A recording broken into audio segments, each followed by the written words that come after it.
And welcome back. In this video we're going to set up a Dymax IQ9 tank, which is about a 50 litre multi-level tank. It has a sump in it. We've had one set up for saltwater, but we're going to convert it to freshwater, have little cherry shrimp, nice golden vine, some suru rock, some active substrate, and maybe a nice carpet of hair grass. So let's go to that.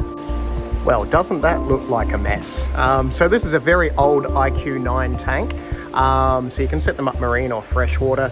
This is a marine light. We're going to change it with a freshwater light. It's a drop-off tank, which just means a bottom level, a top level. Has a little sump to it, which is good. We'll go through the sump in a second. But yeah, all it means is the water pumps from down there in here, circulates, goes through an overflow, goes into a little pipe through your filter media, your heater, and then back in. So yeah, only a little tiny tank, but we are going to repurpose this. It was salt water with a couple of white chick moray eels in it. So going to redo it, maybe glue some nice rocks on it, have some cool scape thing happening. We might even put CO2 in it and do carpeting and that. So anyway, this is the start. We will go from there. So we're going to add substrate, glue some things, and have some fun. I feel like I should have used a new one, but we're repurposing this old one. Yeah, anyway, so the way that the sump works, and the sump is just a little tank under your main tank. The water overflows from your main tank into this, and this is where your filter media and stuff is. So the way that this works is you have the water pouring into this area. You have fine filter media, like these fine sponges in there. You want your carbon, which looks kind of like a tea bag, but it's not a tea bag. You could probably make tea out of it. Don't drink carbon, but you can don't. Anyway, so the carbon goes under there, your finer media goes there. It comes with a decent sponge, so that sponge is going to go in like that. So if we sort of stick all this in so you can actually see where it goes and what it does. Finer stuff there. So you always want your finer sort of wool and stuff first, so that picks up most of your particles. Then it goes into that.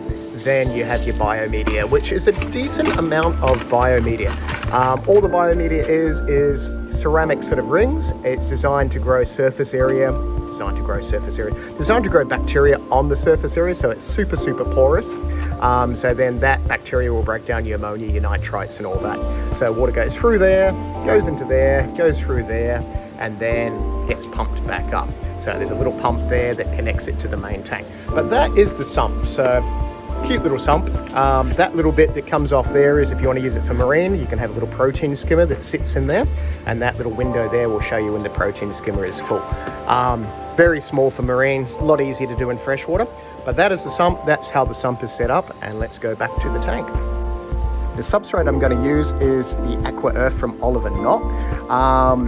Interesting packaging, but good substrate. So it doesn't really produce ammonia, which is a chemical waste like a lot of other soils and dirts and stuff do. So you get hardly any ammonia or nitrate from it. So you can add it to established tanks if we're going to use established water, but we're probably going to start from scratch with this tank. But yes, it will alter your pH, bring your hardness down as well. So alters all that. It's got a ton of trace elements and minerals that help grow your plants.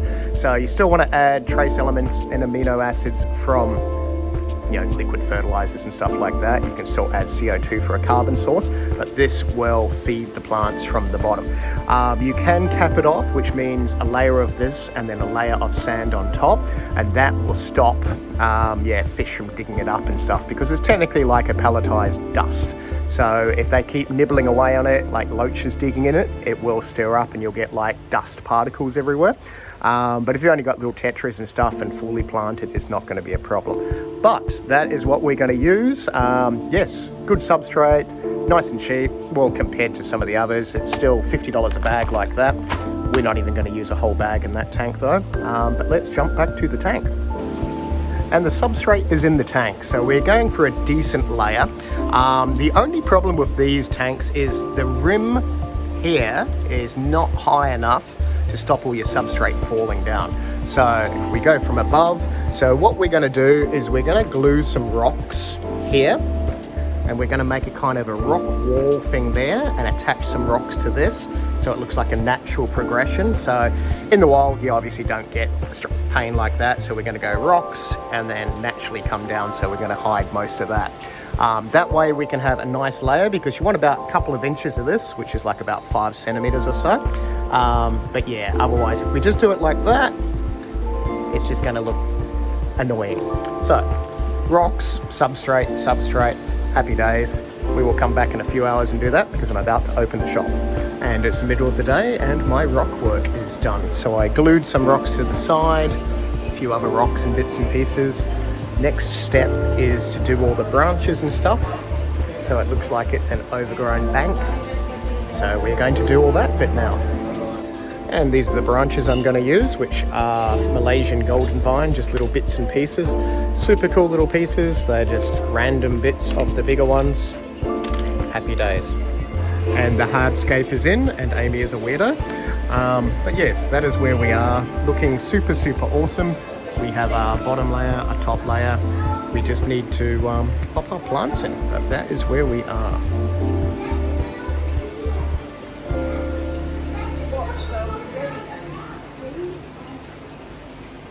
Looking lovely. And I'm going to use dwarf hairgrass. There we go. So that is exciting. Probably like 3 little pots of that. So we're going to open that. Okay, I'm trying this one-handed because Mel is not great at holding the camera. But all you have to do is wash out the gel on these. So that is the gel there. So if you push it in the water like that, we're closer to it now. You want most of that gel off, otherwise that's going to cause an algae bloom, and then you can just split your plants up. So we'll do that to those 3, and then we will knit them up. And we have many little bits of grass from our grasses. So that is how we're going to plant them. Ta-da! Grass. And we have grass. That is our planted grass. Now we're going to fill with water. I think it's looking better. It's looking better. Yep, looking better. And that is the tank done. It is actually looking really nice. I kind of like it. I still need to replace the light because it still has a marine light on it, but we're going to go to a freshwater light in the next couple of days. But that is the scape so far. So the golden vine is going to go a little bit darker than that. So that's Malaysian golden vine. That is Ceru rock.